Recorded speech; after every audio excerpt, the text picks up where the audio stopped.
प्रेमी सज्जनों, आदमी प्यारी भक्तिमती माता बहनों, हम सभी लोग काफी देर से सुंदर सुंदर भक्ति भरा भजन एवं सत्संग विचारों को श्रवण कर रहे थे। मैं भी श्री गुरु महाराज जी के श्री चरण कमलों की छत्र छाया में बैठ करके मेरा विचार रखूंगी। आज हम बड़े भाग्यशाली हैं कि श्री गुरु महाराज जी के पावन जन्मोत्सव मनाने के लिए उपस्थित हैं। अभी पूजनीय भाई जी ने बताया कि महाराज जी का 75वां जन्म दिवस है और हम लोग यहाँ पर मना रहे हैं और कई लोग हरिद्वार जाकर के श्री महाराज जी का जन्मदिन मना रहे होंगे। अभी श्री महाराज जी, माता जी, पूरे दिव्य परिवार दर्शन दे रहे होंगे और वहां पर हजारों लोग श्री गुरु महाराज जी के, माता जी के और पूरे परिवार का दर्शन करके बड़े आनंद को प्राप्त कर रहे होंगे। लेकिन गुरु महाराज जी की हम पर दया देखिए कि गुरु महाराज जी ने हमको पहले ही यहाँ पर दया करके और कहते कि अपना जन्मदिन दर्शन पर्शन सब दे करके हमको निहाल कर दिया।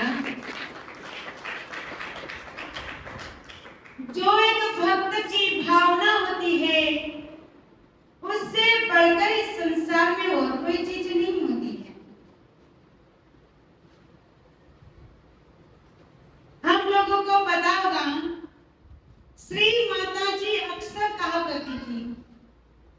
श्री माता जी का प्रवचन हमने सुना होगा या तो हंसादेश मानव धर्म में पढ़ा होगा। तो कहते कि जब महाराज जी का जन्म हुआ तो अति खुशी हुई और मात्र 5 दिन के थे महाराज जी। तभी हरिद्वार के अंदर बहुत सारे लोग उनके दर्शन करने के लिए आ गए। मात्र 5 दिन के ही थे तो बहुत लोग उनका दर्शन करने के लिए आ गए। और जब गुरु महाराज जी 2.5 साल के थे तब दिल्ली के अंदर बहुत बड़ा उसका जुलूस निकाला गया और इतने बड़े रथ में केवल महाराज जी अकेले बैठे हुए थे और काफी भीड़ उससे जुलूस में चल रही थी। तो ऐसे बीच में ऋषि मुनि आए। तो ऋषि मुनि ने, साधु संत ऋषि मुनि थे, उन्होंने कहा एक छोटा सा बालक को इतनी भीड़ के इकट्ठा कर रखा है, आखिर ये कौन है? हमको इनसे चर्चा करना, इनसे बात करना है, तभी तो हम माने हैं कौन, हम पहचाने। अब उसी समय में गुरु महाराज जी को पहचानने के लिए कुछ साधु संत, जब वो जुलूस पूरा होता है, खत्म होता है, इसके बाद जब कहते कि आश्रम में आते हैं तो कुछ साधु संत वहां पर आते हैं, कहने लगते हैं कि आपने इतनी बड़ी भीड़ कर दिया इतनी छोटी उम्र में, लेकिन इस संसार को भगवान कब मिलेगा? क्या कहते साधु संत? इस संसार में शांति और भगवान कब मिलेगा और इन लोगों के ऊपर दया कब होगी?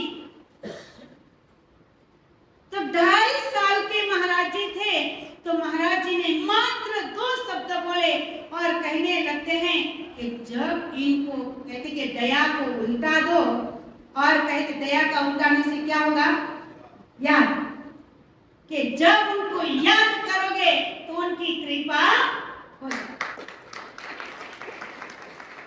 उन्होंने कहा तुमने जो शब्द किया उसको उल्टा दो। कहा था कि दया कब होगी, कहते कि उस शब्द को उल्टा दो, जब उसको याद करोगे ना तो कहते कि भगवान की दया हो जाएगी, और कहते कि भगवान का दर्शन हो जाएगा। केवल उनको याद करने की आवश्यकता है। सजना, वास्तव में एक जब बचपन से ही ये चीज आ रही तो आज क्या हमको याद करना नहीं पड़ेगा? और जिसने भी जहां पर भी याद किया, जहां भी जिसने तुम्हें पुकारा, वहीं प्रगट हो दिया सहारा। जहां भी जिसको तुम्हें पुकारा, वहीं प्रगट हो दिया सहारा। कटे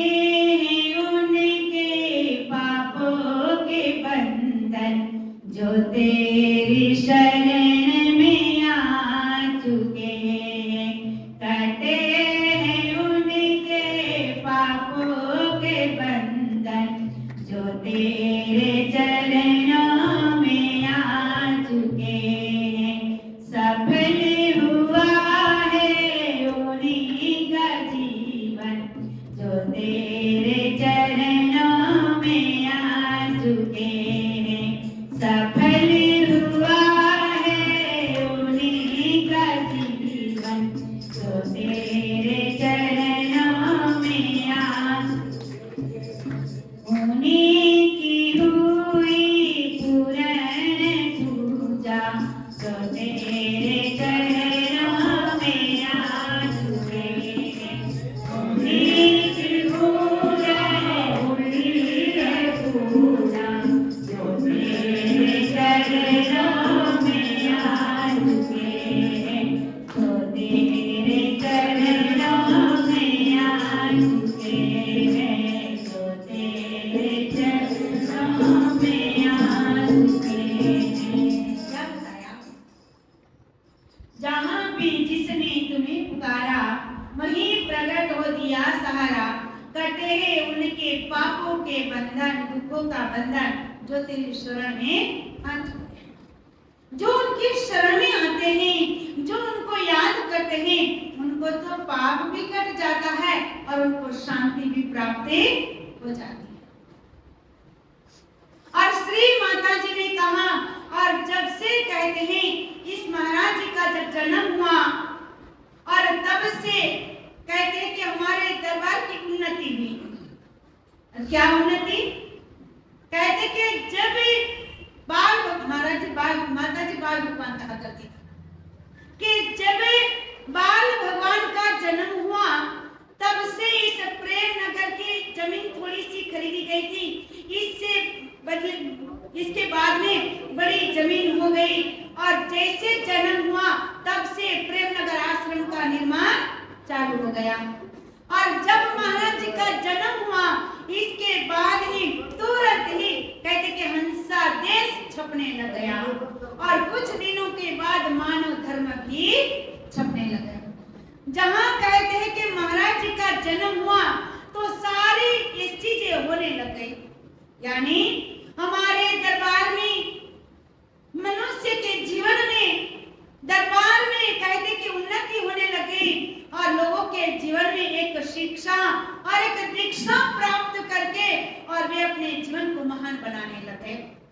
लोगों इतना जुड़ते गए और महाराज जी को ऐसे मानते गए, और आज श्री गुरु महाराज जी का अथाह प्रयत्न, अथाह प्रयास से कहते कि शायद कोई ऐसा देश, कोई ऐसा डिस्ट्रिक्ट, कोई ऐसी जगह नहीं बची है जहां गुरु महाराज जी का संदेशा न हो,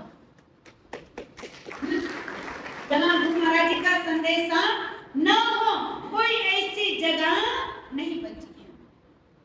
और जब कहते कि श्री महाराज जी इस संसार से विदा हो रहे थे, तब महाराज जी स्कूल में पढ़ाई कर रहे थे, कॉलेज में थे महाराज जी।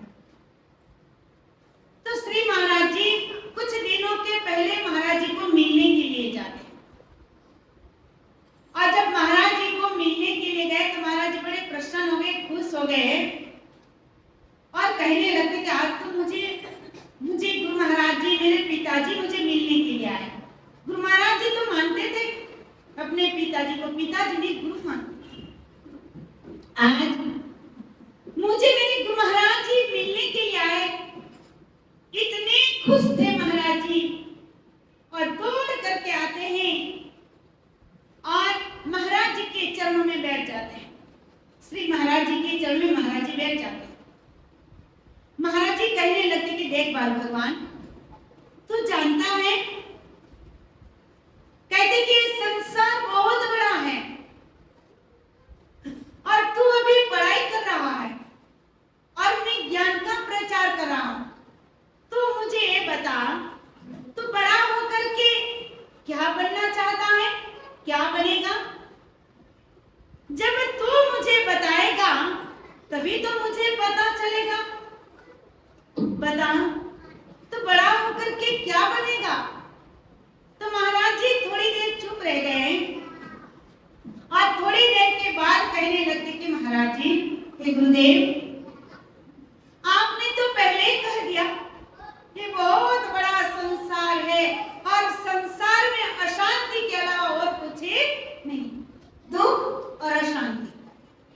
बोलो हाँ, केवल दुख भरा ही संसार है और इस संसार में कहीं शांति नहीं है, केवल अशांति मिलती है। चाहे कितना भी कार्य कर लो, चाहे लाखों करोड़ों कमा लो, लेकिन अशांति और दुख के अलावा कुछ भी हमारे हाथ में आने वाला नहीं। तो महाराज जी कहने लगते, श्री महाराज जी ने पूछा, तो महाराज जी कहते हैं कि महाराज जी, मैं संसार में शांति दूत बन करके रहूंगा। क्या बनेगा? शांति दूत बनूंगा, क्योंकि संसार में जो अशांति है उसको शांति देने का काम मैं करूंगा। भगवान कृष्ण ने शांति दूत बन करके कहते हैं, पांडवों की ओर से शांति दूत बन करके, और कहते कि गांधार देश में कहते कि धृतराष्ट्र के सामने आए थे और शांति मांगी थी कि पांडवों को कुछ नहीं चाहिए, केवल शांति चाहिए। लेकिन कौरवों के पास शांति नहीं थी, कहां से नहीं? जिसके पास जो चीज हो वही तो देंगे। बात समझ में आ रही? क्या करें? जिसके पास जो चीज हो वही तो देंगे, चाहे हमको, आपको और किसी को, सबको वही चीज देंगे। उसके पास जो है, हमारे पास जो चीज नहीं है वो कहां से देंगे? तो गुरु महाराज जी के पास अथाह शांति है, अथाह ज्ञान के भंडार है, वो स्वयं ज्ञान की मूर्ति है। बात समझ में आ रही है? वो स्वयं ज्ञान की मूर्ति है। जहां ज्ञान है वहां पर शांति है, वहां पर एकता है और वहां पर प्रेम है। शांति, एकता, अखंडता, प्रेम, ये सब कहते कि ज्ञान में ही तो समावेश है। और गुरु महाराज जी स्वयं शांति की मूर्ति, माने कहते कि ज्ञान की मूर्ति है। और ज्ञान आज श्री गुरु महाराज जी जन जन में कहते हैं कि बांट रहे हैं। मानव धर्म का झंडा लेकर के आज हर कछों में, हर जिलों में, हर जगह पर, हर देश में, हर जगह पर आज मानव धर्म का झंडा लेकर के जगह जगह पर सद्भावना सम्मेलन करते हुए, जगह जगह पर पद यात्रा करते हुए, सबको शांति की राह बताते हुए और सबके हृदय में शांति की स्थापना कर रहे। और तब जाकर के आज कहते जगह जगह पर हर लोगों ने आत्मज्ञान की प्राप्ति करके और जगह जगह पर सत्संग, भजन, साधना, सेवा और बड़े बड़े आश्रमों का निर्माण करके और कई लोगों को शांति भी देने का कहते हैं कि संकल्प ले रखे हैं। विचार कीजिए, महाराज जी ने अपने जीवन के अंदर कितनी तो अपने चल करके पद यात्रा किया है। जो महापुरुष होते हैं वो केवल मनुष्य ही नहीं बल्कि पूरे संसार उनको जानते हैं, चाहे पशु हो, पक्षी हो, कोई भी प्रकार का जीव जंतु हो, महापुरुषों को पहचानते हैं। एक बात रखना चाहती हूँ, जब गुरु महाराज जी की पद यात्रा गुजरात में चल रही थी और उस पद यात्रा का नाम है साबरमती। और उस पद यात्रा से जब महाराज जी चले, एक भैया मेरे पास आकर के मुझे कहने लगे कि भाई जी आपको पता है कि हम लोग तो जैसे हम लोग इस पद यात्रा में हम उस समय में महाराष्ट्र में प्रचार कर रहे थे, तो कहते कि भाई जी आपको पता है गुजरात में जब साबरमती की पद यात्रा हुई, आपको पता है? हमने कहा पता तो है लेकिन हम नहीं की।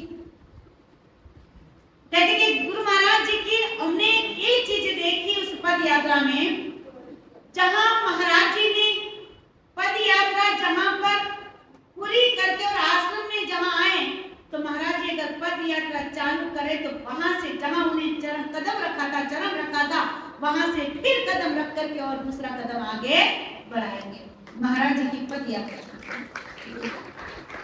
और दूसरी बात, जब जैसे कहते कि महाराज जी जा रहे थे, लाखों लोग कहते कि जो आए, कोई कहते कि फूल माला चढ़ाते थे, कोई नारियल चढ़ाते थे, कोई पुष्प चढ़ाते थे और खूब बड़े धामधूम से कहते कि स्वागत होते थे। और इस पद यात्रा में जब स्वयं श्री महाराज जी और काफी लोग पैदल चल रहे थे, तो वहां पर पता नहीं कहां से जंगल से बंदर आ गए और अपने हाथों में फूल लेकर के और दोनों तरफ से बंदर की लाइन हो गई और जैसे महाराज जी सारे बंदरों ने फूल बरसाना।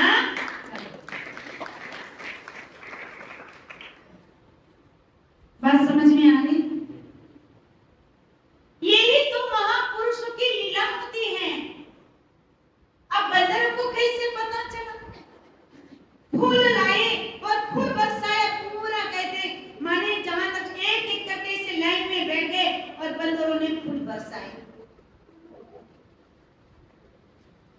तो एक पशु जो होते हैं वो भी महापुरुषों को समझते हैं, यानी बंदरों ने भगवान राम की बड़ी सेवा किया और आज इस राम की कहते कि सेवा में उपस्थित हो गए फूल बरसाने में। वही बंदर और वही भगवान और वही कहते हैं समय का परिवर्तन, वो त्रेता था और ये कलयुग।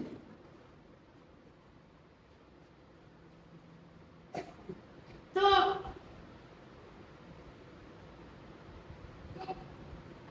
गुरु महाराज जी को जो भी कोई प्रेम करते हैं तो गुरु महाराज जी उसका कभी भी कुछ रखते नहीं। एक बार एक भक्त था और वो श्री गुरु महाराज जी को बहुत याद करता था, इतना याद करते थे, हृदय से याद करते, सुबह शाम आरती पूजा और घर से जब निकलते थे केवल गुरु महाराज जी को प्रणाम करके और चरणामृत पा करके ही जाते थे। अब जब वापस घर में आए तो सबसे पहला गुरु महाराज जी को प्रणाम करना और चरणामृत लेना, इसके बाद कार्य करना। और बड़ी श्रद्धा और भाव प्रेम था गुरु महाराज जी, अटूट श्रद्धा। और उस समय में कहते कि वो कुछ सब्जी बेचने का काम किया करता था और जब वो सब्जी एक दिन उन्होंने मंडी में जाते ही अलग अलग प्रकार की जो जब कभी वो सब्जी खरीदा कभी वो सब्जी खरीदा। एक बार उन्होंने बहुत सारी मूली खरीद लिया और मूली एक लारी भर के मूली खरीद लिया और पूरा मूली कहते के लारी में पूरा, लारी जानते हैं ना, ठेला, उस ठेला में पूरी मूली रख दिया और वो बेचने के लिए चल पड़ा। अब पूरी लारी भरी है और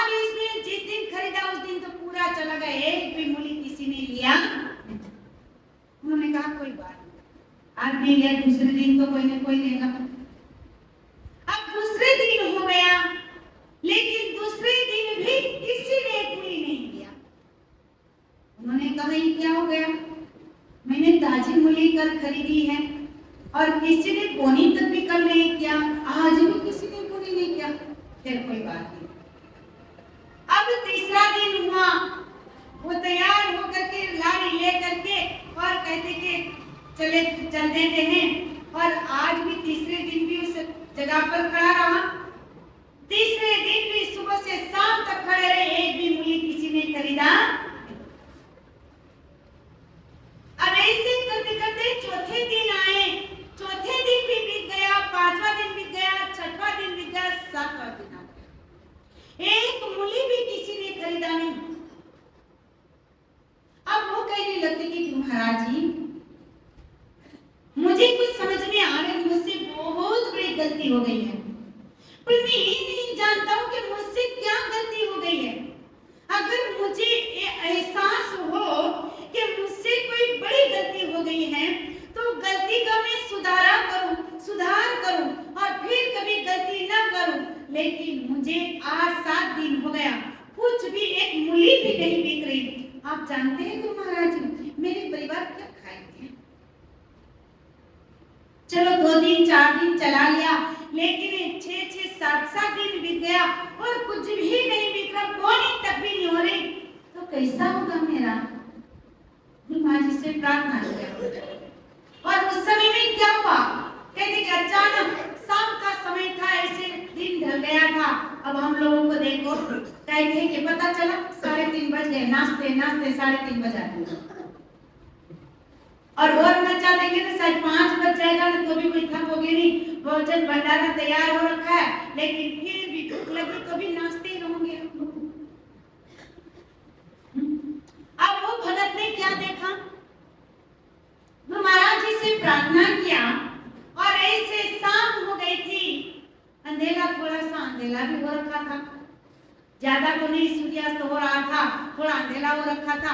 तो महाराज जी कहीं और से आ रहे थे और अपने गाड़ी में थे, ड्राइवर भी साथ में थे, और गाड़ी में ड्राइवर और महाराज जी 2 ही थे और कोई नहीं, और गाड़ी लेकर के जा रहे थे, और अचानक वहां पर गाड़ी बंद हो गई महाराज जी की। थोड़ी दूरी पर महाराज जी की गाड़ी बंद हो गई। महाराज जी ने कहा क्या बात है, क्या गाड़ी में वहां देखो। वो देख रहा है ड्राइवर नीचे उतर के इधर उधर, कुछ भी कहते कि परेशानी प्रॉब्लम नहीं है गाड़ी का, लेकिन फिर भी गाड़ी चालू नहीं हो रही।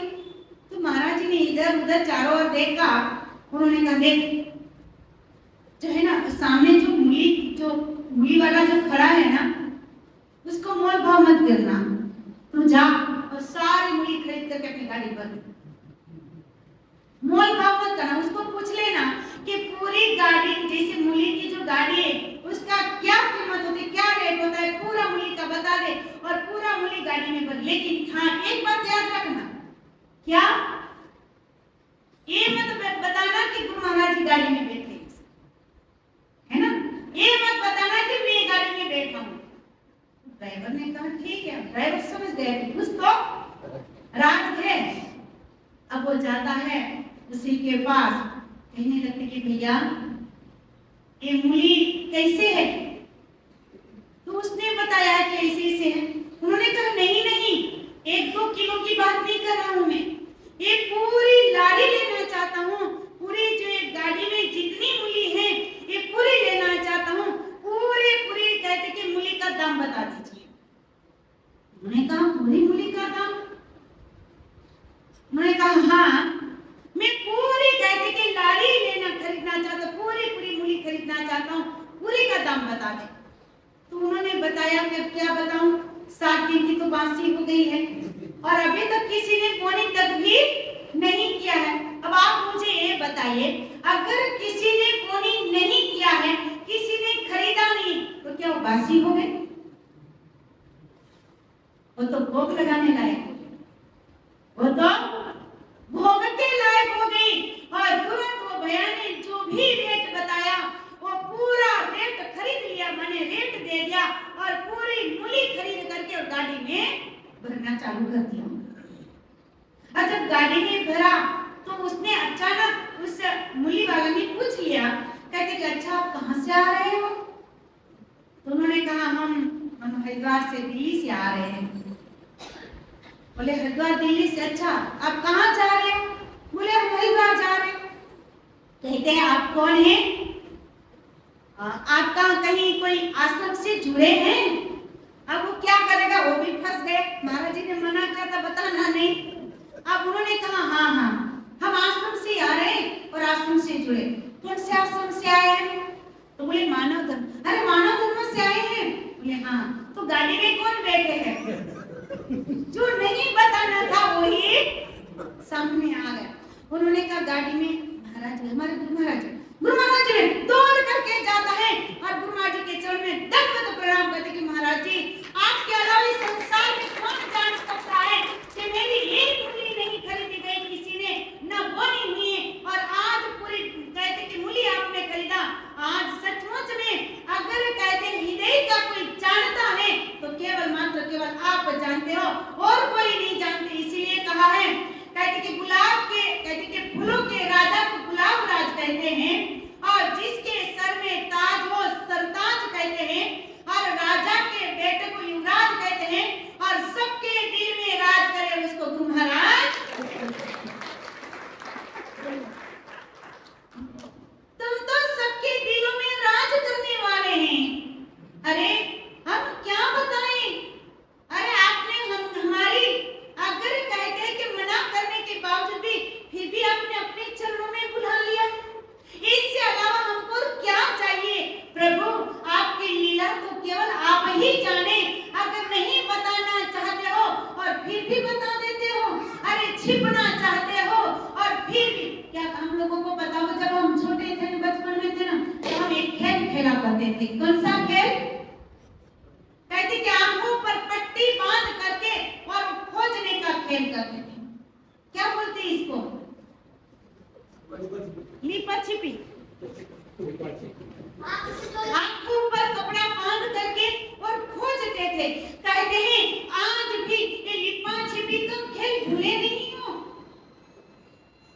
प्रभु आप तो जानते हैं, हम तो आपको कहाँ खोज सकते हैं, हम तो हार ही जाएंगे। लेकिन आपने लिपा छिपी का खेल शुरुआत करके भी और आप छिप रहे हो, कैसे छिप पाओगे?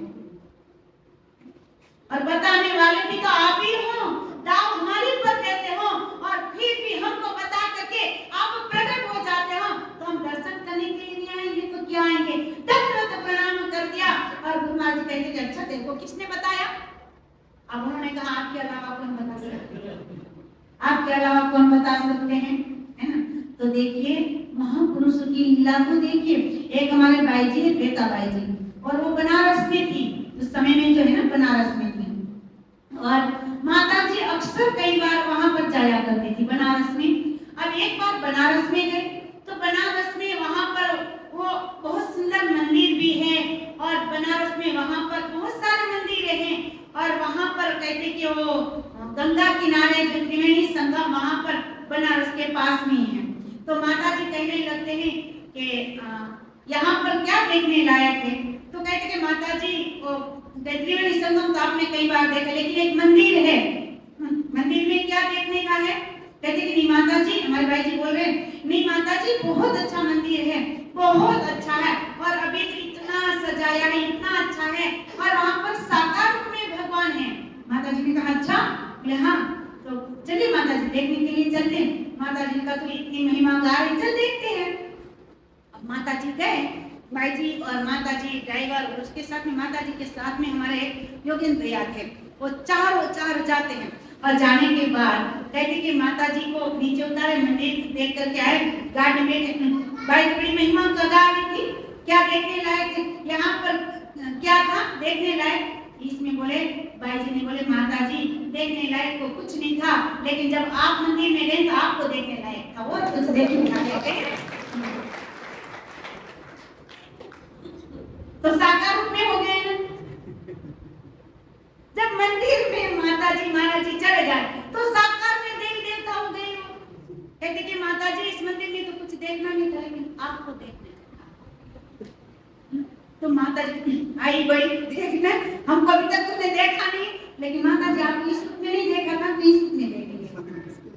तो देखिए भक्त और भगवान का ऐसा मेल मिलाप है कि कभी कभी देखिए, अगर भगवान सारे संसार का हर चीज जानते हैं, भगवान सारे संसार का हर चीज जानते हैं, लेकिन भक्त कब कहां क्या लीला खेल दे ये नहीं जानते। बात समझ में आई? भगवान जो है सारे संसार की हर चीज जानते हैं, लेकिन एक भक्त कब कहां और क्या लीला खेल दे वो भगवान नहीं जानते। जैसे कि द्रौपदी ने एक ऐसी लीला खेली कि उनको पता था कि द्रौपदी का 5 पति थे और 5 पति एक से बढ़कर एक थे, धनुर्धारी, धर्मराज और बलवान, त्रिकाल ज्ञानी, सुंदरता में कोई कमी नहीं, एक से बढ़कर एक, 5 पति। और द्रौपदी बड़ी गर्व करती थी कि मेरे से कहते कि इस संसार में और भाग्यशाली कोई नारी हो सकती नहीं, इतना गर्व भी करती थी द्रौपदी।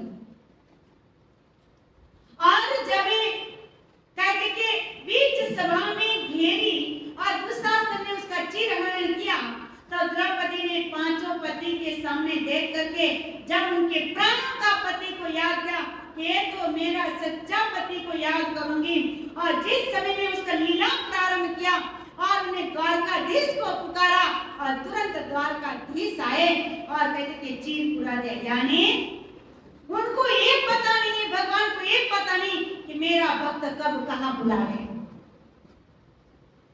ये भक्त की लीला है। भगवान की लीला तो सारे संसार में चला करती है, लेकिन भक्त कब कहां लीला बना ले ये भगवान को भी पता रहता। ऐसे कहते असंख्य कहते हैं कि भक्तों की महिमा है, हम आपको क्या क्या बताएं। यूं तो कहते कि 4 बज ही गया है और कहते कि बताने लग जाएंगे तो 4 और बज जाएगा, है ना। इसीलिए हम यही कहना चाहते हैं कि हम वाकई में बड़े भाग्यशाली हैं कि आज श्री गुरु महाराज जी का पावन जन्मोत्सव हर साल हरिद्वार में मनाया जाता है। श्री महाराज जी कहते कि देखो गुरु पूजा तो सतलोक में मनाया जाएगा, लेकिन मेरे बाल भगवान ने इस हरिद्वार में कहते कि कंठल में जन्म लिया है, इसीलिए उसका जन्मदिन तो हरिद्वार ही मनाया जाएगा और कहीं मनाया जाएगा। और बड़े धामधूम से 2 दिवसीय प्रोग्राम हरिद्वार में बड़े धामधूम से मनाया जा रहा है। और कितने कहते कि साधु संत हजारों लोग, अब देखिए अब भी महाराज यहाँ पर दर्शन पर्शन करके दे करके गए, फिर भी हमारे कई लोग वहां पर दर्शन पर्शन करने के लिए चले। सोचिए जरा, भगवान की एक ऐसी कहते कि आकर्षण है, ना जाने कौन कौन व्यक्ति खींचे उसमें चले जाते हैं और भगवान को अपना बना करके और सदैव अपने बस करी राखी अपने बस में करना चाहते हैं। लेकिन भगवान को बस में करने के लिए क्या करना पड़ता है जानते हो? जानते हो क्या करना पड़ता है? क्या करना पड़ता है? हनुमान बनना पड़ता है और हनुमान की तरह से भक्ति और इतना प्रेम करना पड़ता है। हम तो अपने घर द्वार नहीं छोड़ सकते, तो हनुमान की तरह से भगवान के साथ सतत कैसे रह पाएंगे? तो भगवान गुरु महाराज ने एक बार ऐसे ही कहा था, मैं इतने बड़े संसार में सारे भक्तों को ज्ञान दिया, लेकिन अभी तक मुझे भिलनी और अर्जुन नहीं मिला। दुख की बात है। क्या कहा गुरु महाराज ने? अभी तक मुझे अर्जुन नहीं मिला है और अभी तक मुझे भिलनी नहीं मिली है। क्या कोई गुरु महाराज जी को प्रेम भाव करने वाला कोई नहीं मिला है? गुरु महाराज जी को कोई अंदर आत्मा से नहीं जानते होंगे? जो कोई अर्जुन नहीं मिला, जो कोई भिलनी नहीं मिली। कहते कि हे बाप, सबसे पहला कहते कि जानते हो मेरी अनन्य भक्ति से मैं प्राप्त होता हूँ। मैं मिलता हूँ तो अनन्य भक्ति से मिलता हूँ। अनन्य भक्ति क्या है? अनन्य भक्ति क्या है? कहते कि कोई भी देवी देवता की भक्ति न करे, यानी अगर कोई भी देवी करता है तो सारी भक्ति, सारे देवी देवताओं को छोड़ करके एक केवल मात्र केवल मेरी भक्ति करते हैं और मेरी भक्ति में सारे देवी देवताओं की भक्ति आ जाती है। ये मेरी अनन्य भक्ति है। हे पार्थ, मैं अनन्य भक्ति से मिलता हूँ, इसीलिए मैं सबसे पहला एक ज्ञान सूर्य को दिया था और सूर्य ने ईश्वंभ को दिया, ईश्वंभ ने मनु और शत्रुपा को दिया, मनु और शत्रुपा ने राज ऋषियों को दिया और राज ऋषियों के बाद एक ज्ञान लोप हो गया। इसलिए हे पार्थ, आज मैं तेरे को एक ज्ञान देने को जा रहा हूँ। हे पार्थ, इस तेरी अनन्य भक्ति से आज तेरा और कहते कि अन्य प्रेम से, कहते कि इतना दृढ़ विश्वास और कितना प्रेम से, और आज मैं फिर से मैं तुझे ज्ञान देने के लिए जा रहा हूँ। हे पार्थ, और इस ज्ञान की प्राप्ति करने के बाद कहते कि तू मेरे और अनन्य भक्ति को प्राप्त करेगा। तो भगवान कृष्ण ने कुरुक्षेत्र मैदान के अंदर इस अर्जुन को अनन्य भक्ति का माने इस विराट स्वरूप का ज्ञान दे करके और आत्म ज्ञान दे करके विराट स्वरूप का दर्शन करवा करके और अनन्य भक्ति का कहते कि मार्ग दिखला करके और अर्जुन को अपना बना लिया। और अर्जुन ने भगवान को अपना बना माने साथी बना लिया। ये रथ का साथी नहीं, ये कहते कि हृदय का साथी बनाया था अर्जुन ने। और हम लोग आज क्या कहते हैं, उस कुरुक्षेत्र मैदान के अंदर रथ का साथी कहते कि हे पांडव, कहते कि हे वसुदेव, अगर आप ही मेरे रथ का साथी बनोगे ना तो मेरी कहते कि रथ कभी कहां भटकेगा, पूरा कुरुक्षेत्र मैदान में कहीं भटकेगा नहीं। तो आज भगवान कृष्ण ने अरे कुरुक्षेत्र मैदान में तो क्या, लेकिन अर्जुन का एक शरीर कभी भी कहां भटकने दिया नहीं। विचार कीजिए, ऐसा ज्ञान है, ऐसा गुरु की भक्ति है, ऐसी अनन्य भक्ति है। और वो अनन्य भक्ति केवल अर्जुन ने किया था और एक भिलनी ने किया था, एक नरसिंह भगत ने किया था। काश आज वो भक्ति अगर हमको जो ज्ञान मिल गया है, अगर वो भक्ति आज हम भी करेंगे तो हम भी हनुमान से, अर्जुन से, भिलनी से, नरसिंह जी से कोई कम होने वाले नहीं। हम भी अर्जुन और वही हनुमान बन जाएंगे। इसलिए आज ऐसे श्री गुरु महाराज जी हमको सबको ज्ञान दे करके, और आज हम ऐसे तो ज्ञान के लायक नहीं, हम तो ना लायक थे, ज्ञान के लायक थे क्या हम तो ना लायक थे। लेकिन आज गुरु महाराज जी ने हमको लायक बना करके ऐसे सुंदर ज्ञान दे करके हमको ज्ञानी बना करके और संतों की ज्ञान की सभा में बिठाने का सिखा दिया। और इस ज्ञान की प्राप्ति करके आज ही महाराज जी आपने हमको ऐसा महान बना दिया कि चार लोगों के बीच में हमारी केवल अगर हम एक शब्द बोलेंगे तो हमारी माना जाता है। चार पीछे से एक गुरु महाराज की असीम कृपा है, उनकी असीम दया है। इसलिए ऐसे श्री गुरु महाराज जी का जन्मदिन हम कहते कि आज ही नहीं बल्कि हर साल नहीं, हम बार बार उनका जन्मदिन मनाएंगे, क्योंकि हम तो कहते कि औरों का नहीं, हम तो केवल गुरु महाराज जी के हैं। बताओ किसके हैं? एक बार श्री गुरु महाराज जी ने कहते कि प्रोग्राम किया था, कहाँ? नागपुर में, और नागपुर में प्रोग्राम किया था, बहुत बारिश आ गया था। तो बारिश आई थी, सब लोगों ने कुर्सी अपने सीट पे ले लिया था। शायद आप लोगों को पता होगा, याद कीजिएगा, किसी को पता होगा। सारे लोगों ने कुर्सी सीट पे ले लिया, इतना बारिश आ गया अचानक, है ना, और बहुत सारी भीड़ थी। अब लोगों को बैठने के लिए कुर्सी दिया, चेयर दिया था, तो चेयर अपनी सीट में रख दिया और पूरा फोटो खींचा था। लगभग लोगों ने चेयर सीट पे ले गए। तो महाराज जी ने उस समय में थोड़ा सा सत्संग किया। क्या सत्संग किया था पता है? देखिए, अकबर और बीरबल, एक बार बीरबल जो अकबर जो है बीरबल से कह रहा था, कहते कि बीरबल ये बैगन बड़ा अच्छा है। बीरबल ने कहा हाँ जी बैगन बड़ा अच्छा है ना। तो आगे जाते हैं, कहते कि बीरबल ये बैगन बड़ा स्वादिष्ट लगता है। बीरबल ने कहा जी महाराज ये बैगन बड़ा स्वादिष्ट लगता है।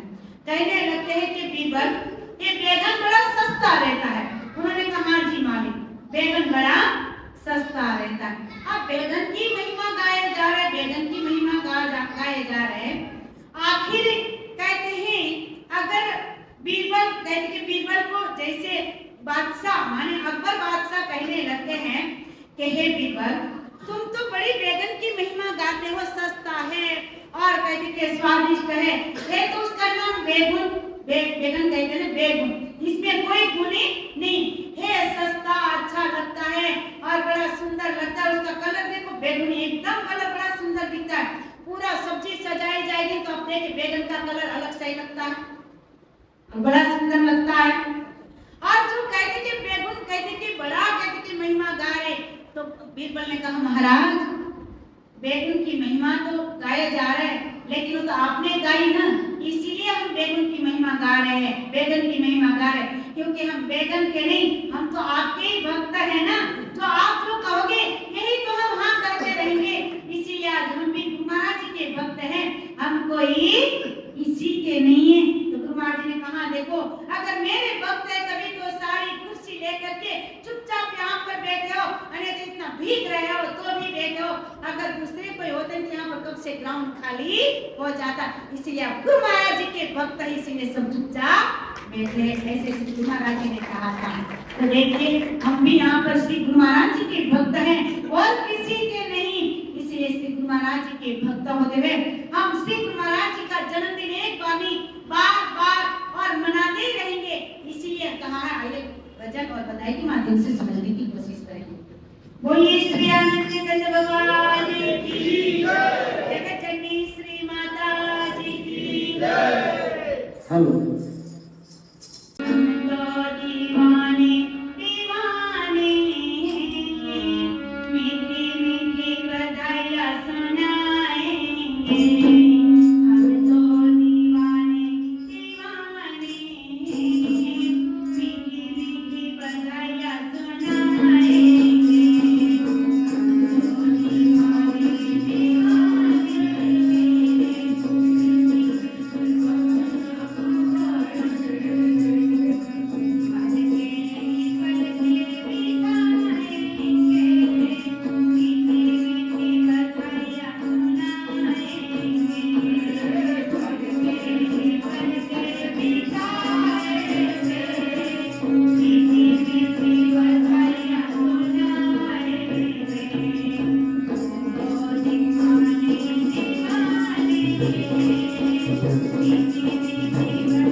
मुझे हो